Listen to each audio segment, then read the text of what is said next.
Alaska's criminals can hide almost anywhere. Of course, he's been there for a year and a half, so he knows probably every crack of where he's living, and we know very little to none. I'm hoping for the best, but we always have to prepare for the worst. State troopers know how to flush them out. Police of the canine! We're in the woods! Speak now, you may get bit! We don't know where he's hiding. We don't know whether or not he's armed. We don't know his state of mind, whether or not he's willing to take somebody else's life in order to not go back to jail. I got footsteps right here. We're on track. Keeping folks honest is part of the job. You think you can take it out of the back and open the mouth and walk up here like no one's watching? You're wrong. I'm watching. All right? But some people have other ideas. Come here, bud. If you don't stop moving, you're gonna get tased. You understand me? Alaska State Troopers, hands still. Put your hands up. At this time, you're not gonna arrest.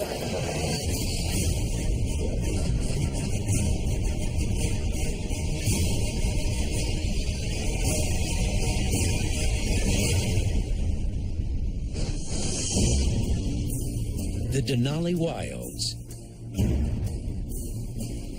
This is Wildlife Trooper John Simeon's beat. My main patrol area is 150 miles by 250 miles.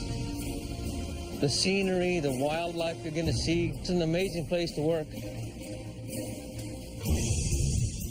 Larger than the state of Massachusetts, this land is the symbol of Alaska's rugged and untamed spirit, and teeming with an amazing array of wildlife.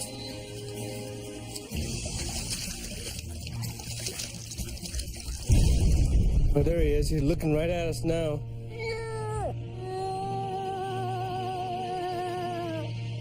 But today, big game isn't the only wildlife Trooper Simeon must deal with. We've got solid evidence that an ex-lodge caretaker is squatting on some public land. From what we've heard, the guy's maybe a little bit delusional, kind of a militant, anti-government, anti-social type of gentleman, making statements of he's got a gun that can shoot a long ways and he's here to stay. Anti-government militancy is on the rise in the United States. And the 49th state's remote areas offer an attractive haven for some of these rebels and their guns. Alaska is so vast and so large and so remote, it's very easy for someone to slip within the cracks and never get observed. Simeon has patrolled this area for 12 years, and it will take all of his expertise to drive the squatter off public land. We've heard about it, but we really haven't been able to get a good location on where he's squatting. But through the grapevine, we've got a really good idea where it is. Of course, he's been there for a year and a half, so he knows probably every crack of where he's living, and we know very little to none. I'm hoping for the best, but we always have to prepare for the worst.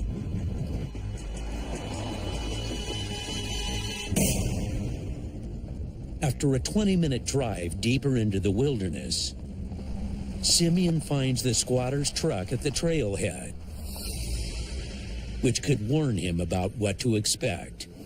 I'd like to look in his truck to kind of check if he's got any kind of casing, ammo boxes to maybe give me an idea what he might have for a long gun. Simeon takes no chances. Hey, Jake? Calling in rookie trooper Jake Graham for backup. This is his truck. The sleeping bag and everything in his truck. Somebody's been in and out of here recently.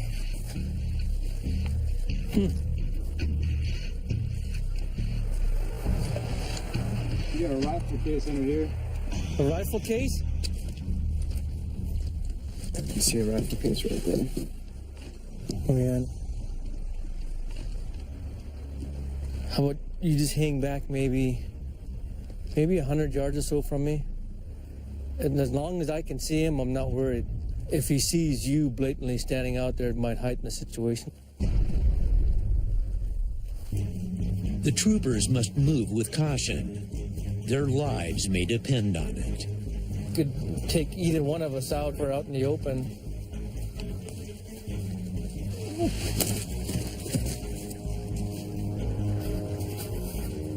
Not far into his trek, Simeon makes a find. Definitely some tennis shoe prints on the ground. They're onto something, though they're not sure where it may lead.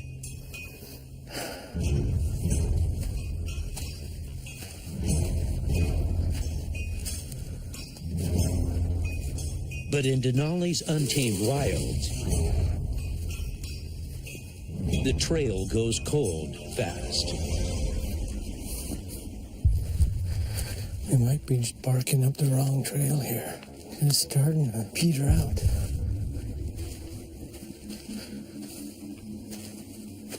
Supposedly the squatting place is not on the trail. If I was going to be a squatter, I'd want to be in those trees over there. Now Simeon heeds the call of the wild. In this case, the birds. You can hear the gray jays. And there's only a couple of reasons that they're around. People or dead animals. You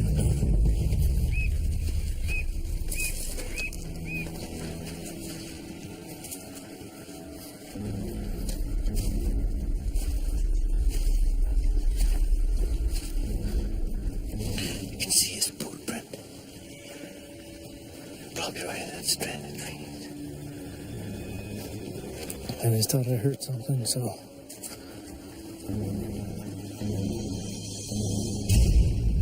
Simeon spots the shack, which means he's well in range of a lethal shot from a long rifle. 30 yards. Right that way.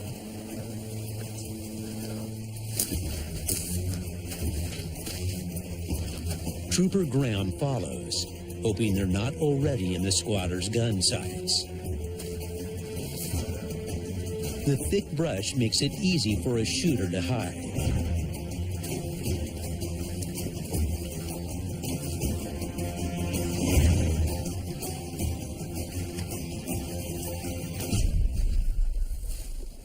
Hello in camp, Alaska State Troopers. Let me see your hands. Don't. How's it going, old timer? Doing fine, thank you. Come on in. Do you know where you're at? I'm not crazy, guys. Come on, give me a break. I know you're. Stupid if you're gonna run me off. I ain't stupid. I'm not saying you are. Okay, so talk to me right now. I'm not no dummy. That's why I'm asking if you know you're on public land. Yes, I know what I'm doing. Well, I'm not gonna run you off. I want you to give me your side of the story. I've been up here for almost 20 years now. Right. It's a glorified tent. Mm-hmm. But I'm comfortable. I don't hassle nobody, and that's it. I'm surprised you guys even found me up here. Let me tell you the way the state of Alaska is looking at it. Public land. I mean, you have a right to come here, but can't live here. They want me to get you out of here in 30 days.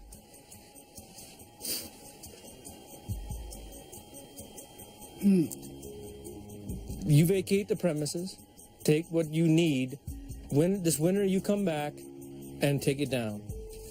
So Al, would you say that's it's pretty reasonable of me? I'll have it all out of here this winter. Like I said, I just can't do it in the summer. Right. There's rules. There are. We're in a world of trouble. Yeah. We'd all be packing guns like we do, you know. Yeah. Fortunately, Trooper Simeon calms the situation, and the man agrees to move that winter when he'll be able to pack his house out on snow machine. There's people in the lower 48 who would pay you money to come to your piece of heaven right here. Yeah. You know that? Very much. Sitting down with the gentleman, talking to him like he's a person, being respectful and showing him respect, diffused 90% of the hostility that might have been there. And tracking the squatter teaches the rookie a valuable lesson. Birds are your friend. As a game warden, watch the birds, they'll always lead you in. Someday, Jacob, you'll grow up to be me. In Denali, some folks don't want to be found. But 200 miles north in Fairbanks, a child is seriously lost.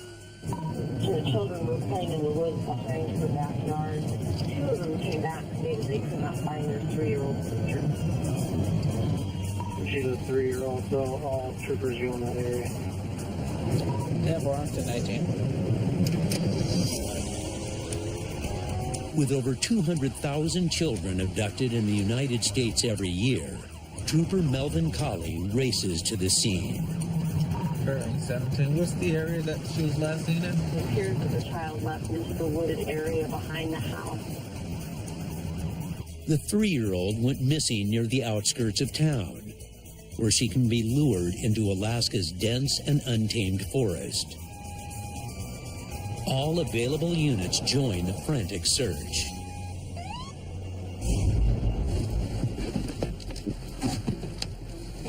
Where was she last seen? The two little girls were back behind my house. We found those two and I brought them home.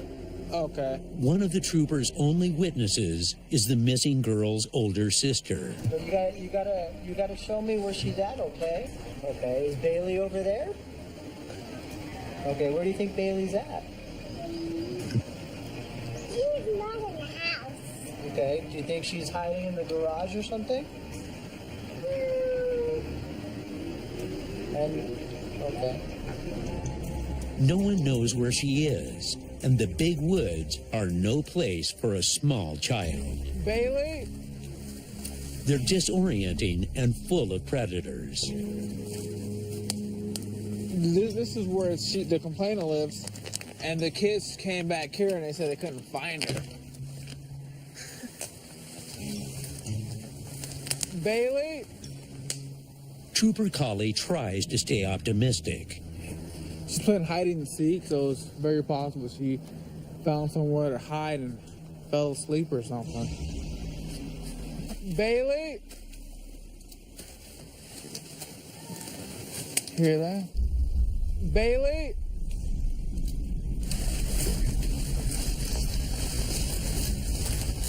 Bailey?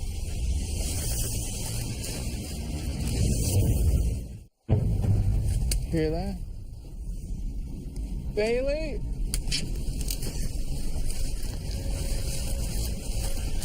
Bailey?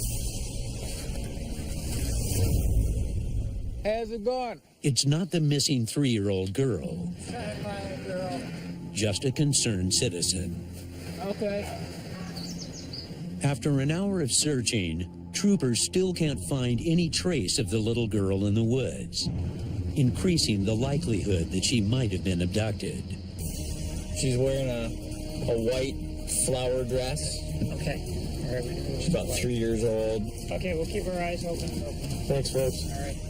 Troopers call in backup. Where manpower fails, maybe dog power will work. Trooper Zeisel's en route from Fairbanks to pick up the canine, try to initiate a track. Bailey? Then FPD and a UAF are out looking too. So there's a lot of people out here looking. The more people, the better. I'm looking for a little 3-year-old female. She's wearing like a white flower dress. Bailey? Bailey? Hey, they found her. She's over there by the houses. I know. Look it. Yeah, look at there, all these police cars. Is that Daddy? Is that Daddy? Daddy. A silly game of hide and seek turned serious. But in the end, everyone wins. South in the Matsu Valley, grown-up fun can also take a wrong turn. Friday night, 3:30 in the morning. Bars close here in about a half an hour. We'll start getting more alcohol-related calls until about 6 o'clock in the morning when folks have finally got to sleep. But tonight, Sergeant Wigson gets a call before last call. 10-4, go ahead. 350, man, 1060. 11 and 29 seconds. Plan is reporting at least 2 people involved. We're still trying to get 10-4 to 19. Oh, there's that.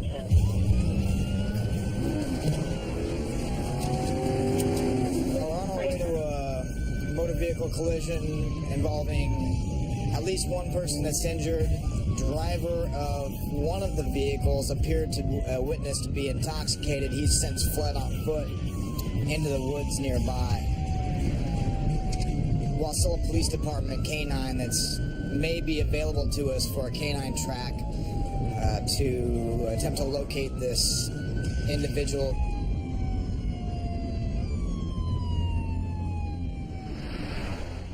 How's everybody doing in the car? He's hurt. 2 guys talked to the guy. They witnessed it. Okay. So they talked to him. They told him, look, calm down. And he was intoxicated and took off into the woods. I'm going to pull out my thermal imager and see if we can track anything. Awesome. That'd be huge. I got a K-9 like 5 minutes away. Perfect. So if we can just get a really good starting point, we'll go from there. All right. The fence is broken. He went in and made his way to the right and out right there. Kind of at a 45 away from the road? Exactly. All right. Apparently went in right here where the gap in the road or the gap in the gate is, but if you could just like scan this wood line here, that'd be fantastic. Yep. Firefighters scan the forest with infrared cameras, hoping to pick up traces of body heat in the pitch black woods. Anything with body heat will show up on the monitor. On the roadway, medics race to help the injured driver, still trapped inside his mangled car. He's hurt, but stable enough to rush to the hospital. Both cars are totaled. And from the amount of blood on scene, troopers suspect the fleeing man also suffered serious injuries. We're ready. Where'd the dog go? They call in the Wasilla PD K-9 unit. The dog picks up the missing driver's scent. Did they give you a description of this guy? Okay. Green t-shirt, tan pants. And tracks him into the dark woods. MACOM 11, myself and 38 beginning K-9 track west into the woods from KGB. Foot pursuits are among the most dangerous situations for troopers. We've got an unknown suspect. We don't know where he's hiding. We don't know whether or not he's armed with any kind of weapon. We don't know his state of mind, whether or not this is his first offense or he's willing to take somebody else's life in order to not go back to jail. The K-9 unit leads them to an abandoned cabin. The man could be hiding inside. MACOM 11, researching a residence down in Gleason.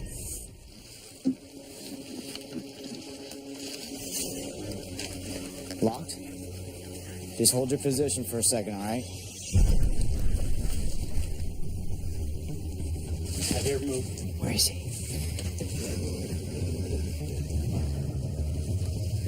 Secure. It's empty. Go ahead. I'm gonna go this way. The manhunt continues. I'm not seeing anything. I got footsteps right here. Looks like I got nothing this way. What's this? They head almost a mile into the woods before the dog picks up a scent.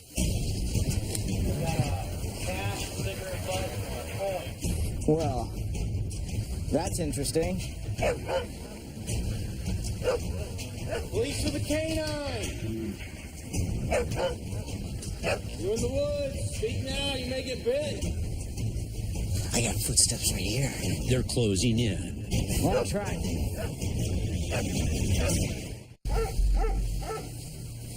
Dog's barking. That way. You hear that? I got footsteps right here. Let's follow them. 3811, we're back on track heading north into that swamp. All right. Troopers are in hot pursuit of the fleeing driver.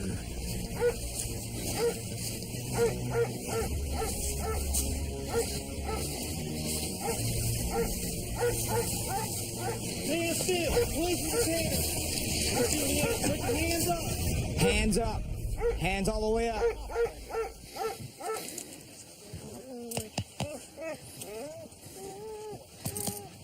Good. Pull your knees up. Stand up, man. Hey, stand up.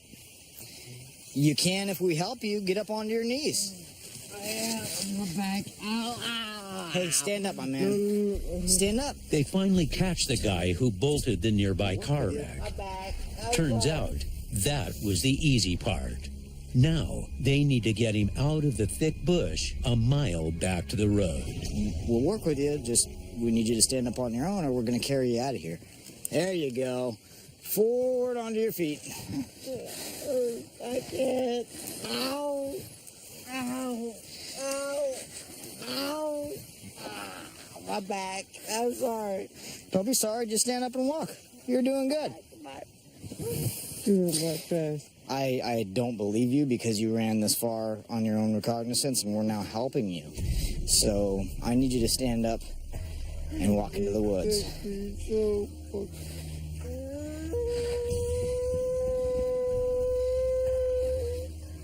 It's going to be, at this point, far less painful for you to walk on your own accord than for us to carry you.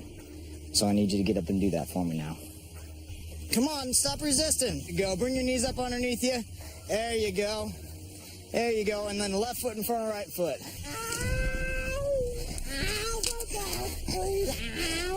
All right, sit down. Finally, EMT comes to the rescue. What's hurting today? These people tear me through the What else is hurting? That's it. That's it? Yep.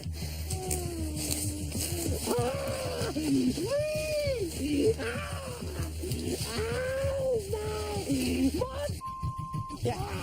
This way? They charge the men with assault, DUI, and leaving the scene. He could get up to 2 years in jail and $1,500 in fines. It's always a little bit more satisfying when we end up catching the bad guys. Dog's a huge asset. There's no doubt in my mind there would have been no way we would have been able to find him without the use of the canine. Drunk. All right, I'm getting out of here.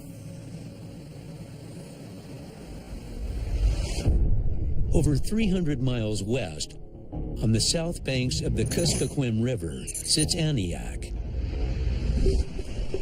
where Sergeant Nick Zito is tracking a wanted man of his own. But his suspect, wanted for felony forgery and burglary, has been dodging the law for months. Got a warrant on this guy. He was supposed to turn himself in to serve 2 years back in May, and he never did, so we're going to go pick him up because he's been causing problems in the village. He likes to run from us. That's what he does. To bring him in, Zito must fly 90 miles north to the remote village of Grayling, situated on the Yukon River, and in winter, a checkpoint for the Iditarod dog sled race. It's our furthest out village that the Antioch Post serves. It's pretty far out on the Yukon. The suspect's facing 2 years in prison, so he won't go quietly. And troopers can't depend on much help. A lot of times there we don't get a lot of cooperation from folks in town. It's pretty problematic trying to find people. More than likely we'll go snag him up first if we can figure out where he's at. But in the air, a sudden storm could bring this chase to a crashing halt. And plane crashes are the #1 cause of death for troopers in Alaska. A little bit of clouds, a little bit of rain. It's looking a little windy today, huh?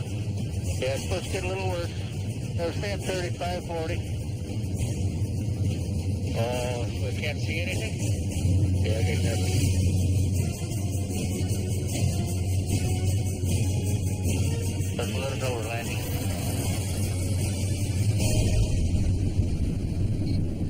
The 60-minute flight ends smoothly. But Zito's troubles have just begun. Less than 200 residents live here, so word spreads fast. Earl had a call in on the radio that we were getting ready to land, and folks learned the tail numbers of the trooper planes, and there's really no way for us not to be seen. The people here take care of their own, and some see the troopers as interfering. When folks help us out in railing, their stuff tends to get destroyed. Sometimes just giving us a ride is all that will trigger somebody. Zito begins his search, hoping to catch the suspect before he runs again. What's going on, guys? You guys seen him come this way by chance? No? All right. How you doing? Hey, do you know where we're staying at? See you later. Yeah. Hey, guys. How you doing today? Good. How you doing? Do you know where we're staying? Is he still staying back on Hillside? There's two on the right platform. There's a townhouse. All right. Thanks, guys. Yeah. Supposedly the last place that these folks saw him at is in a spot that he's been known to hang out at before. That picture is really old, so he doesn't really look like that. And he's a lot bigger, more muscular. Hey, how you doing? Hi. Can I talk to for a couple minutes?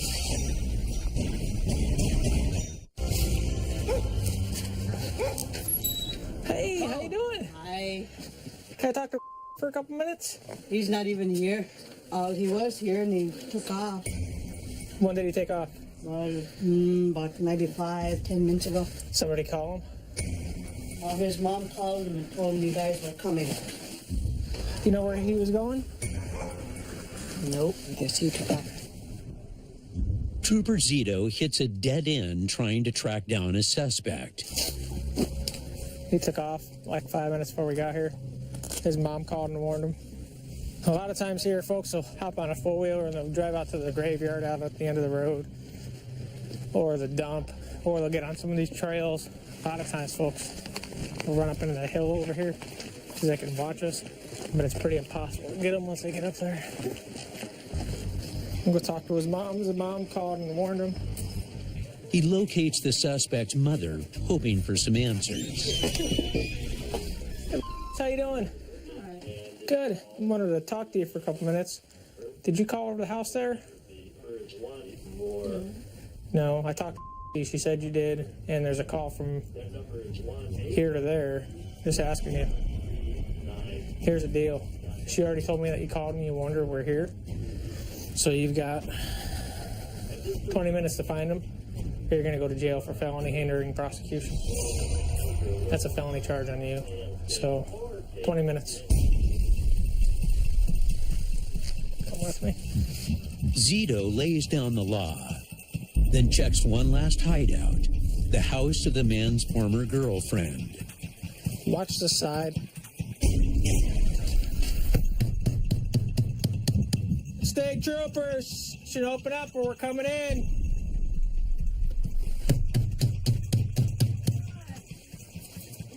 State troopers.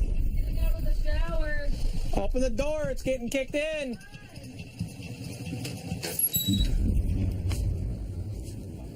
It's not here, you can look.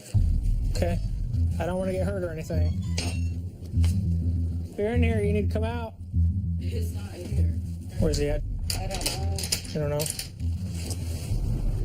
Another dead end.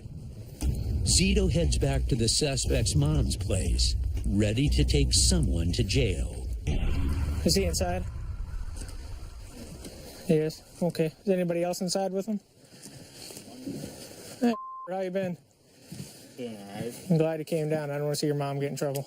The suspect does his mom and the troopers a favor by turning himself in. All right, I'm just going to put these on in front of you. Would be nice if we could do it downtown. I mean, a little ways away. And the troopers return the favor. More oftentimes than not, we have to deal with these same individuals, which is sad. But we like to make sure if we don't need to be mean or we don't need to do something in a negative manner. And he just wanted to be handcuffed away from his son. Understandable.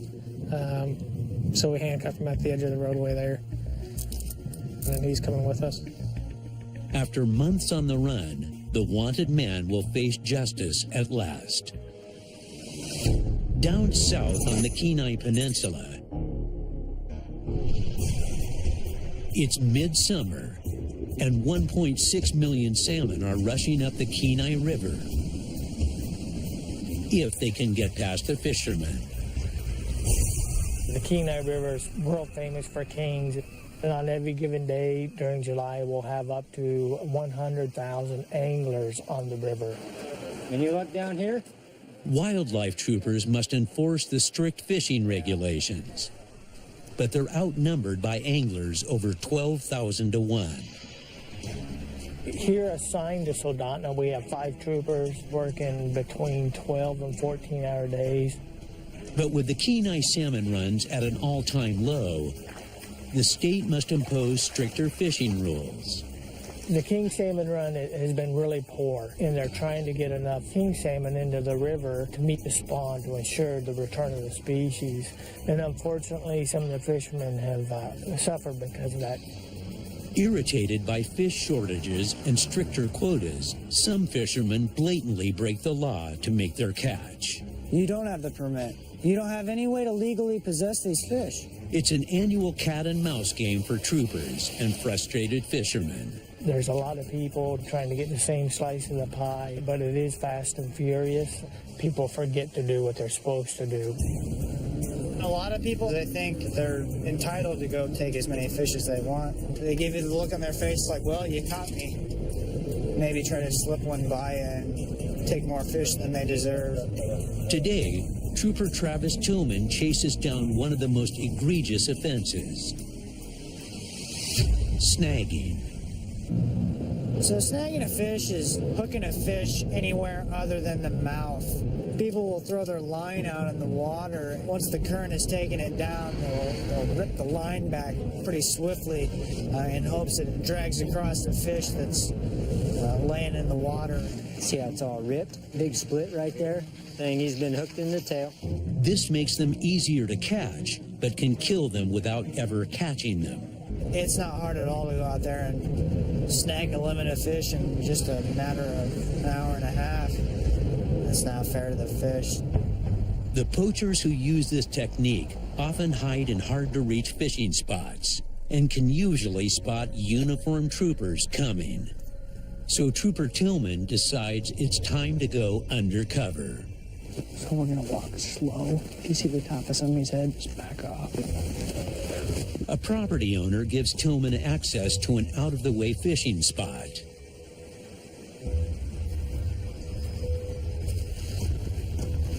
And it doesn't take long before he snags some suspicious activity.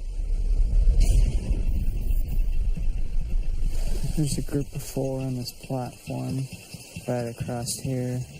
That one man just down there, he hooked one and it was hooked right into the left pectoral fin. So that's one for the man in the orange coat. Within minutes, the fisherman's at it again.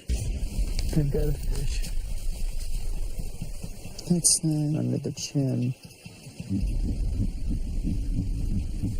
can tell by the way it was swimming when it was coming out of the water. And on his next cast,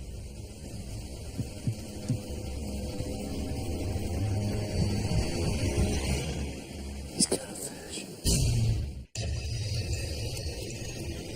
That's 3 fish for the guy in the orange. Trooper Tillman's seen enough, so he calls for help to wrangle this poacher. Hey, Sarge, this kid's caught 3 fish in less than 5 minutes, and I know for a fact that 2 of them are snagged. Without a doubt. Yeah, without a doubt. So we've got another trooper en route. He's gonna go see if he can meet up with that fella in the orange shirt so we can keep eyes on him. Hopefully he finds him. And he's there. He's about to make contact. Suddenly, nearby anglers spot the approaching trooper and try warning the illegal fisherman. As soon as they could tell the troopers were showing up, they spread the word like wildfires. But it's too late. There's Chris. He charges the man with 3 counts of snagging and fines him $170. Oh, yeah, this guy's happy. They're all, no, they just were snagged. It's pretty clear that they were. And I told him, I was like, I didn't hit you with them. So there's a possibility the camera was zoomed away in, so you'll see it. Okay, I appreciate the work, Chris. I'm 19 out of here. Mission accomplished for Trooper Tillman. But the snaggers are jumping today, and Tillman gets a report of another upriver. Sergeant McConnell's sitting on the south bank of the Moose River watching people on the north bank, and he's observed at least 3 fish be snagged. So I'm going to head his way and contact the offenders. And Sergeant McConnell has video to prove it. This man is clearly trying to snag fish. And he's teaching his son the illegal behavior. They want to act like it didn't happen. They're entitled to do that, but you know, evidence of a snagged fish is pretty easy to find. If you don't release it, it's foul hook, and it's breaking the law. Tillman moves in, while Sergeant McConnell watches from the opposite bank. Okay, Sergeant. Which guys are they? Walk out to that beach where they all fished. There's a guy in a green sweater, and he's got a ball cap on with flies on it. Okay. The guy in the tan vest, ball cap, kind of chubby guy. Just don't let anybody let you swing around. Okay, bye.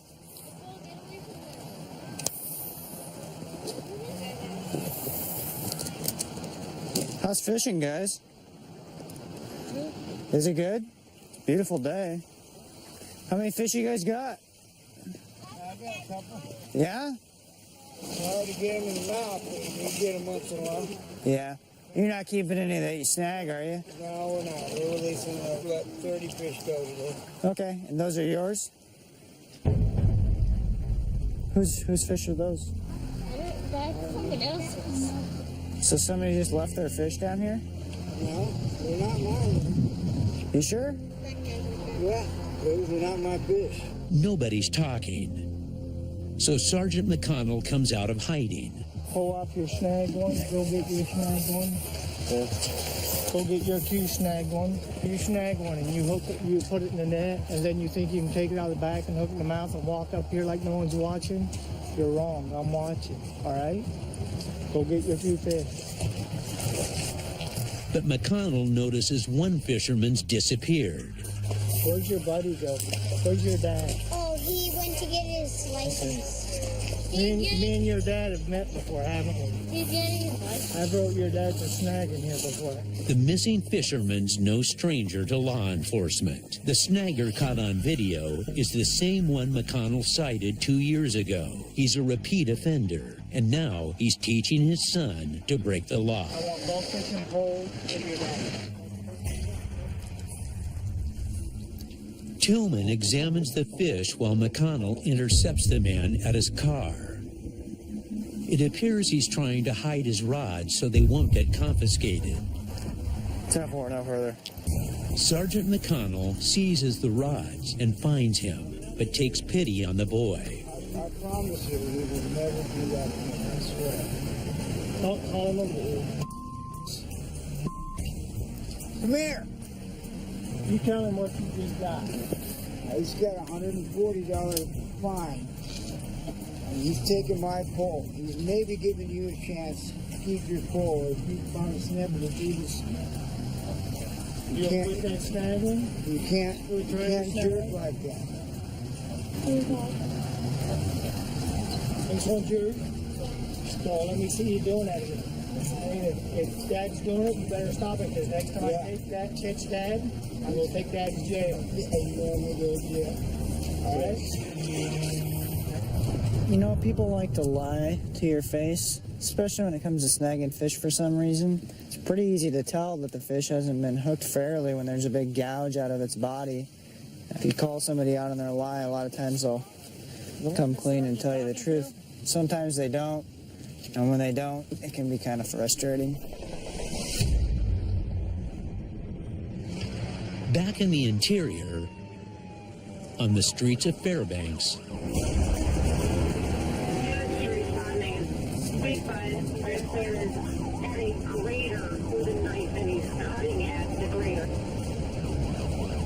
This individual was extremely upset that the other individual who was operating a road grader who was cutting debris on his property. with a knife-wielding suspect on the attack, someone could get hurt or worse, killed. But not if Trooper Rich can stop him. An individual can be very, very dangerous with a knife.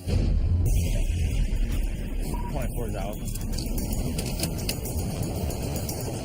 Rich spots the suspect making his escape.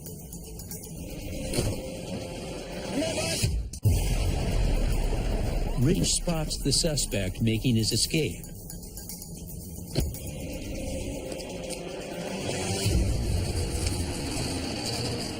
Come here, bud. If you don't stop moving, you're going to get tased. You understand me? If you don't stop moving, you're going to get tased. You don't believe me? Yeah, you should. So just stand right there. It's reported you have a knife. Is that in your hand right there? Yes. Just put it on the ground for me, okay? I don't want to. I want to go home. Okay. Well, until I conclude with my investigation, that's not going to happen, okay? All I want to do is talk to you, get your side of the story, okay? Okay. What else you got in your hand there? This is pepper spray. I could see his wheels turning, and he was trying to process it. Pepper spray, why don't you put that on the ground for me? And he decided that I was going to tase him if he didn't comply. Just take a couple steps over to your right. That wasn't so tough, right? I'm not going to stop here and talk to you. Even after the suspect drops his weapons, he refuses to back down.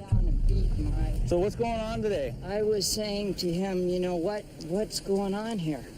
Okay. Why are you doing this? Why have I not been notified? This is my property. Right. That's hurting the trees. I care about those trees. If those trees are going to bother somebody, I will cut them myself. What was your intention of having the knife with you? My intention was to say to this guy, hey, what's going on here? This guy says, you. Backup arrives to secure the suspect, and Trooper Rich gets the excavator driver's side of the story. What was he cutting? He cut all them wires in here. I mean, he was up in here like this, slashing, and he was trying to rip it all out, and it wouldn't rip out, so he just started cutting. But I was standing up in here, right, and he looked like he was gonna stab me. Witnesses confirm the driver's account, but Rich wants to hear what the suspect has to say. It's been brought to my attention, okay, that there's some wires and stuff cut in the cab. Yeah. Is that from you? Yes. Okay. And I am defending myself by doing that. Right, but okay, I'm gonna stop you right there. You're threatening. Why? You're threatening this guy with. Why is this happening? Stop. Listen. He's coming out at me. Okay. Just He's listen. coming out at me. Just listen. Hey. You know, it was only one I did. Okay. At this time, you're no risk. All right. I understand. I'm going down. I'm going down. All right, I'm relaxed. You're gonna hit the ground really hard if you don't relax. I understand. I understand. Pepper spray your hand. Just your hand. Relax. I understand what's happening to me. You're under arrest, okay? I've never been under arrest. Let's go put When we tell somebody that they're under arrest, they don't have a choice. They can fight, they can kick, they can scream, they can bite, they can try to get away. But in the end, just because they tell us that they don't want to go to jail isn't going to change our mind.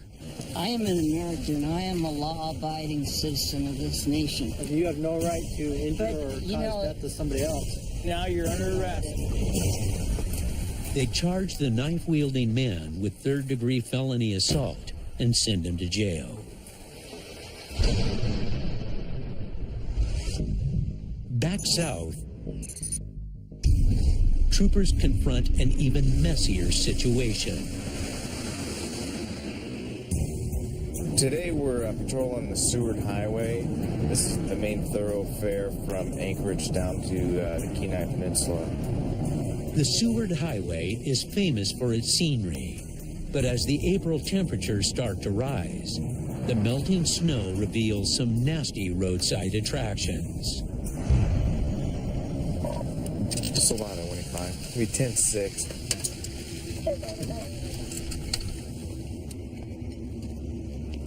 It's full of garbage, chicken bone, French fries, and open cans of beans, and looks like it's been used as a trash can. I could see why the guy probably wants to get rid of it.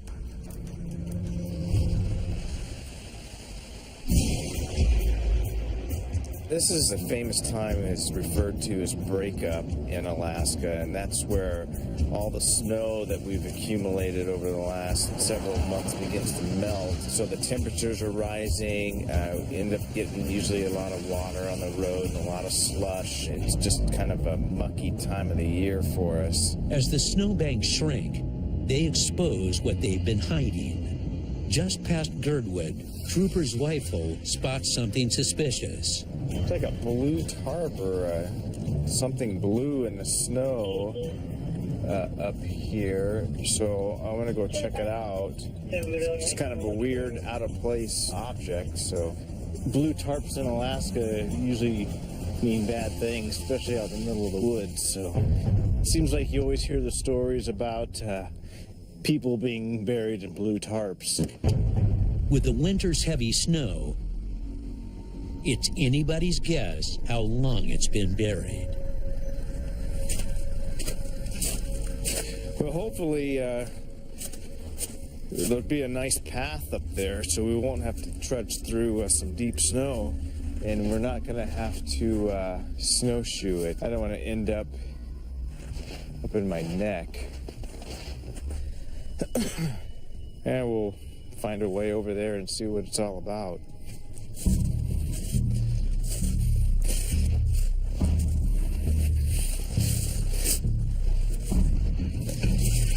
There's been a snow machine through here.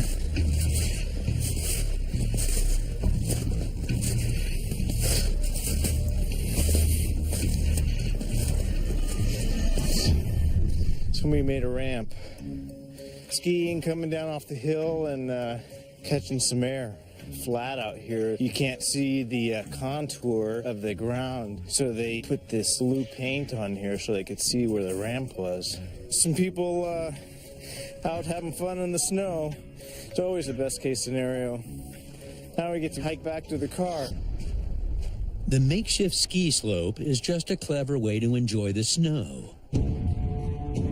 But the area's massive snowfall isn't all fun and games, especially on the icy highways. The Seward Highway is a scenic view highway. It's very beautiful, both in the summer and the wintertime. However, it's known to law enforcement as a notorious highway because of the amount of accidents we get, and the severity of the accidents is pretty high too. A lot of car crashes past couple days, pretty slippery. The Seward Highway racks up an average of 10 fatal accidents each year, and Lewis might be responding to one of them. So now we have a report of a single vehicle rollover up in Turnagain Pass. Sounds like there might be injuries involved. We're going to head down there in a hurry to prevent any further accidents from happening. Troopers are trained to drive in these conditions, but that doesn't mean they won't wreck.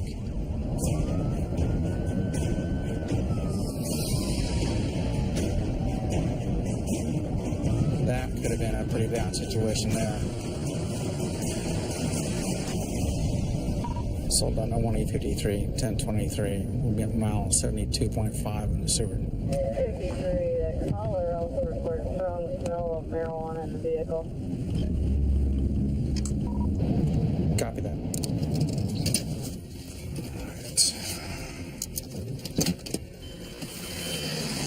Everybody out?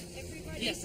Okay, Thank great. you everybody that came. Who is in the vehicle? I was the driver. Driver. A good Samaritan has already stopped to help out. Okay. Older lady, we put her in our car. Great. She is Uzi and everything. And some pain. And some pain. Okay, all right. Just want to make sure that you're okay. We have an ambulance on the way, but what's hurting on you? Your right shoulder area? Okay. We'll be here pretty quick, okay?